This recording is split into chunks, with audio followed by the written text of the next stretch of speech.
Balik umrah aja nak ajak gaduh dengan mutawif.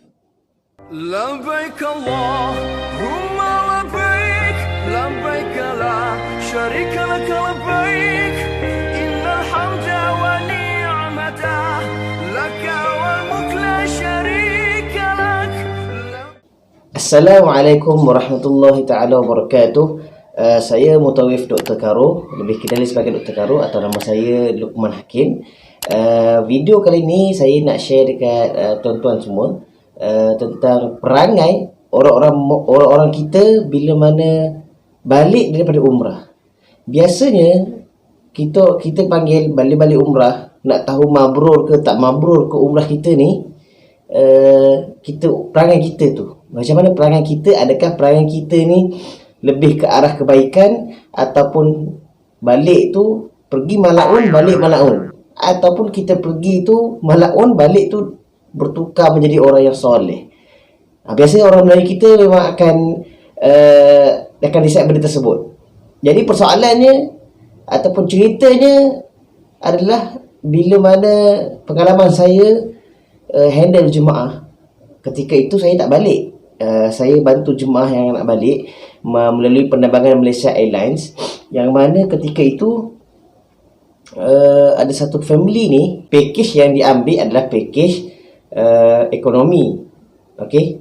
Dan ketika dia nak datang ke Mekah, dia dapat business class. Dia dapat seat business class. Dia di-upgrade ke business class ketika pergi. Itu bukan, tapi bayaran dia bayaran ekonomi. Ketika tu ada kosong, jadi dia di-up kepada business lah, rezeki dia. Dan dia expect ketika balik dia dapat business class sama juga. Sedangkan bukan, tak dapat. Dan ketika nak balik tu, dia kata, saya nak business class juga. Kalau tak business class macam masa pergi, saya tak nak balik. Ketika itu mutai-mutai, ya Allah, kenapa ni, ya Allah, apa kena dah dengan jemaah ni. Kita kalau kamu nak handle seramai 483 orang jemaah, nak handle pula dengan perangai macam tu. Dan ada juga yang dia duduk first class. Okay, first class, kita faham lah, orang first class ni orang berduit. Dia ambil seat first class. Kemudian dia kata, saya duduk tepi tingkap, wife saya tepi tingkap. Tapi dia nak dekat-dekat. So sistem tempat duduk ni bukannya yang dihandle oleh mutawif, bukan dihandle oleh syarikat, tapi dihandle oleh airlines penerbangan tu sendiri yang tentukan tempat duduk berdasarkan nombor nama ataupun reference bayaran tu. Saya pun tak pasti.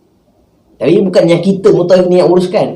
Cumanya aspek daripada orang dia ingat kita yang uruskan. So bila berlaku pertemuan, yang kena marahnya pihak syarikat, yang kena marahnya mutawif. Ketika ini kita boleh nampak perangai orang ketika balik daripada umrah, bagaimana perangai dia. Adakah still lagi panas baran, adakah still lagi degil. Sedangkan ketika pergi umrah tu, dia berdoa, menangis, minta ampun, minta ubah perangai dan sebagainya. Tapi ketika balik, perangai dia still sama lagi. Itu kita bukan kita nak tuduh orang. Kita harapnya tak kena kat kita. Dan peristiwa tadi tu supaya kita ni berubah. Dan at least kita bila hadapi satu masalah, kita hadapi dengan tenang, tidak gelabah, tidak nak mengamuk, tidak nak marah-marah sebagainya. Itu saja yang saya kongsikan. Jadi jangan lupa check it out. Okay? Assalamualaikum warahmatullahi wabarakatuh.